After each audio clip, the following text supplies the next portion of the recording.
चला तर मंडळी, आज आपण बनवूया अफगाण पुडिंग। घरी जर पाहुणे येणार असतील तर बाहेरून मिठाई आणायची गरजच नाही। हे पुडिंग तुम्ही नक्की एकदा ट्राय करा। याच्यासाठी आपल्याला लागणार आहे अर्धा लिटर दूध। दूध आपल्याला 10 ते 15 मिनिटं आटवून घ्यायचं आहे। त्यानंतर याच्यामध्ये आपण 4 चमचे साखर टाकणार आहे। 2 टीस्पून कस्टर्ड पावडर पाण्यामध्ये घोळून दुधामध्ये आपल्याला ॲड करायचे आहे आणि थोडं थिक होईपर्यंत दूध आपल्याला आटवून घ्यायचं आहे। त्यानंतर दुसऱ्या बाउलमध्ये 200 ग्रॅम कंडेन्स मिल्क आणि 200 ग्रॅम फ्रेश क्रीम एकत्र करून घ्यायची आहे आणि टीनमध्ये आपल्याला लेअरिंग करायची याची।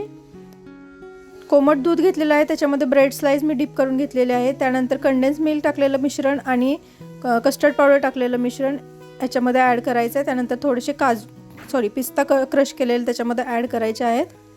असे ब्रेडचे 2 ते 3 स्लाइसेस आपण याच्यामध्ये ठेवून घेणार आहे। याची डिटेल रेसिपी यूट्यूब चॅनलवर आहे।